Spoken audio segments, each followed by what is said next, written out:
Não é novidade para ninguém que o Glenn Greenwald pode ser considerado um dos recordistas de cancelamento na política brasileira nos últimos anos, né? As suas críticas à atuação do Alexandre de Moraes, a sua defesa da versão americana da liberdade de expressão, que eu discordo, inclusive, defendendo publicamente figuras como o Monark, que foram execradas pela opinião pública, lhe renderam uma espécie de lugar especial no livro negro daqueles nobres guerreiros que estão salvando a democracia na internet, uma fauna cada vez mais presente no debate político brasileiro. O argumento ou esboço de argumento é simples. O Glenn Greenwald se perdeu completamente defendendo as teses da extrema-direita. Por conta disso, os mesmos que fizeram atos públicos de apoio quando o Glenn revelou os podres da Lava Jato, essenciais para anularem as condenações do Lula, agora estão se sentindo autorizados a destilar todo o seu amor exigente contra ele nesse novo momento onde a democracia brasileira foi salva. Porém, eles não perceberam que houve uma mudança brusca na dinâmica política brasileira. E eles ainda não perceberam que quem mudou foram eles. Pelo menos desde o período Bush, o Glenn Greenwald está sempre ao lado da trincheira antissistema.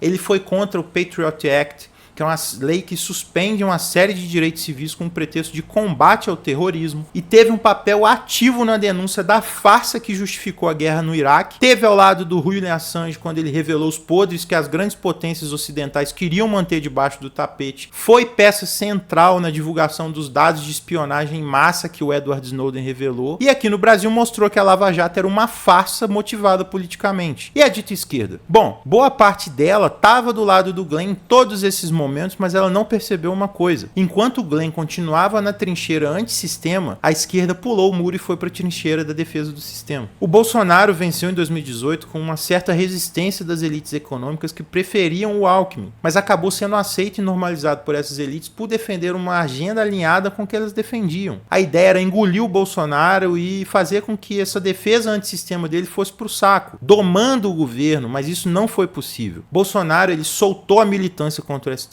dobrou o sistema político, rachou uma parte do Centrão para sua agenda ideológica e continuou atacando a mídia sem qualquer remorso. A gestão pavorosa da pandemia assustou parte da elite que viu que tinha colocado um sujeito incontrolável no poder. Diante da péssima gestão do Bolsonaro, parte da elite econômica passou a considerar a possibilidade do Lula como uma alternativa para a crise política que assolava o país. Essa ideia ela foi facilitada pela força popular e pela disposição que o Lula tem em buscar a conciliação com o sistema. E isso forçou um deslocamento na política brasileira. A esquerda foi para o lado da defesa do sistema. Mas o que isso tem a ver com o Glenn? O Glenn está sendo cancelado por estar do lado errado. Ele não foi para o lado do sistema. E é justamente isso que está dando nó na cabeça das pessoas, inclusive as que se identificam como esquerda. A gente está vendo agora o surgimento de uma direita antissistema com uma retórica que lembra em alguns momentos a postura antissistema que a própria esquerda teve no passado. E aí é importante ressaltar que a esquerda está tendo dificuldade em lidar com essa nova realidade, já que ela mudou de posição e agora é vista como uma representante do sistema. O problema das críticas e dos ataques ao Glenn Greenwald, por exemplo, é que a esquerda, como fiadora do sistema, passou a rejeitar a extrema-direita e o seu discurso antissistema, sem saber lidar com uma extrema-direita que adota uma postura semelhante à que a própria esquerda adotou no passado em relação ao sistema. E aí, é bom lembrar que quem ia para a porta de casa de ministro do STF fazer protesto até bem pouco tempo no Brasil era a esquerda e não o bolsonarismo. Vejam, a questão do cancelamento não é o que é dito, mas quem diz. Na quadra atual da história, estar ao lado de uma posição antissistema envolve estar contra a maioria da galera que adora um cancelamento na internet. E isso tem a ver tanto com o Roger Waters como com o Glenn Greenwald, que inclusive estão juntos numa série de questões. As pessoas não perceberam ainda que está acontecendo um deslocamento interessante na política, em que a esquerda está cada vez mais entrincheirada em uma posição pró-sistema. Isso envolve tentativas de cancelamento que eu descrevi aqui. Eu me arrisco a dizer que ainda há um elemento psicológico nisso. A esquerda ela não quer se ver no espelho como defensora do sistema e procura elementos mínimos para simular uma resistência, totalmente fictícia, é óbvio, na arena pública. Isso envolve uma espécie de raiva internalizada, até subconsciente, envolvendo a própria rendição, enquanto outros continuam defendendo as causas que sempre defenderam nas suas vidas, para além da estética e da lacração das redes sociais. Em suma, seja o Roger Waters, seja o Glenn Greenwald, quem mudou de posição nesse jogo?